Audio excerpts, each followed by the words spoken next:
शेरशाह भारतीय सेना का कारगिल युद्ध में नेतृत्व करने वाले वीर कैप्टन विक्रम बत्रा का कोड नाम था।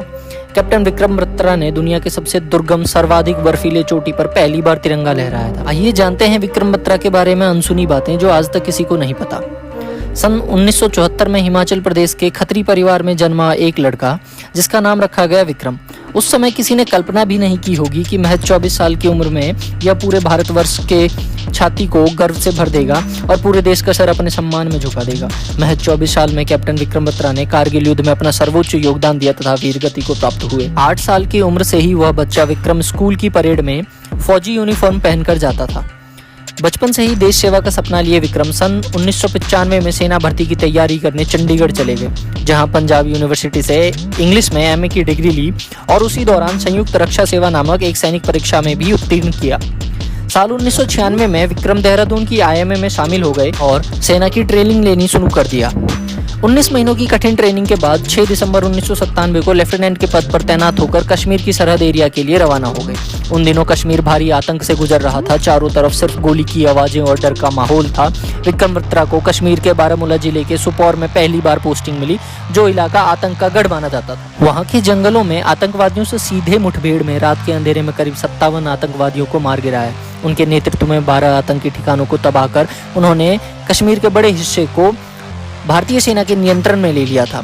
साल 1999 में आखिरी बार विक्रम बत्रा होली के दिन पर अपने घर आए, तब एक मित्र की चिंता पर उन्होंने कहा था, या तो दुश्मन की चोटी पर तिरंगा फहराकर या तिरंगे में लिपट कर आऊंगा, लेकिन तेरे पास वापस जरूर आऊंगा। 3 जून 1999 को खबर आई कि पाकिस्तानी सेना कश्मीर में घुस आए हैं और वहां के स्थानीय लोगों ने उन्हें पनाह भी दी है। बस ये खबर मिलते ही विक्रम ने वापस ड्यूटी ज्वाइन की। तब 5 जून 1999 को मेजर जोशी के नेतृत्व में विक्रम को द्रास के पहाड़ों पर भेज दिया गया, जो दुनिया का सर्वाधिक बर्फीला पर्वत है। उसके पार दुश्मन भारत की सरहदों पर कब्जा कर रहे थे। विक्रम का विजय घोष, दुर्गा माता की जय और कोड नाम शेरशाह तथा अगली चोटी पर चढ़ाई करने से पहले दिल मांगे मोर का युद्ध घोष देना था। घोर रात्रि में पॉइंट 5140 पर चढ़ाई करके हैंड बॉम्ब बरसाया और 8 दुश्मनों को मार गिराया। रात 3:45 पर पॉइंट 5140 पर तिरंगा लहराकर अपने सीनियर को अपडेट किया, सर ये दिल मांगे मोर। मेजर जोशी ने खुश होकर आगे बढ़ने को परमिशन दे दिया और कहा, कैप्टन विक्रम बत्रा ये दिल मांगे मोर। और विक्रम को सुबह 5 बजे सेना अध्यक्ष वेद प्रकाश मलिक ने प्रमोट करके कैप्टन के पद पर तैनात कर दिया। सुबह 5:45 बजे कैप्टन बत्रा तेज बुखार और थकान में भी पहली चढ़ाई को तैयार हुए तथा 7 जुलाई की दोपहर में विक्रम बत्रा पॉइंट 4875 पे पहुंचे, जहां पाकिस्तान के सैनिक तैनात थे। इस पूरी दिन और रात कैप्टन बत्रा को पाकिस्तानी सैनिकों द्वारा काफिर कहा गया तथा उनके धार्मिक भावनाओं को ठेस पहुंचाई गई और हिंदू देवी देवताओं का घोर अपमान किया। अपमान से आहत हुए गुस्से में कैप्टन बत्रा अकेले ही हैंड बॉम्ब बरसाते हुए तथा गोलीबारी करते दुश्मन के खेमे में घुस गए और दुश्मनों के छक्के छुड़ा दिए। एक समय ऐसा भी आया था जब कैप्टन बत्रा और पाकिस्तानी सैनिक में हाथापाई हुई थी। उस लड़ाई में किसी ने कैप्टन बत्रा को पीछे से पकड़ लिया था, परंतु उस अकेले शेरशाह ने 3 दुश्मनों को मार गिराया था।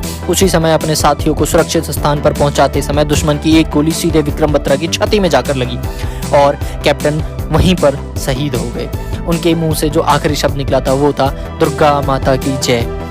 यह कहते हुए कैप्टन शहीद हो गए। उनकी शहादत से नाराज साथियों ने 4875 पर फतह कर तिरंगा लहरा दिया और कारगिल के युद्ध में अपनी जीत दर्ज कर दी। शहादत के बाद विक्रम बत्रा को परमवीर चक्र से सम्मानित किया गया। परमवीर चक्र विजेता विक्रम बत्रा की प्रेमिका आज भी अपने विक्रम का इंतजार कर रही हैं। उन्होंने आज तक अपने प्रेमी की याद में शादी नहीं की। मुझे उम्मीद है हर देशभक्त इस वीडियो को लाइक जरूर करेगा और शेयर भी करेगा। मिलते हैं अगली वीडियो में, तब तक के लिए चैनल को सब्सक्राइब करना ना भूले। धन्यवाद।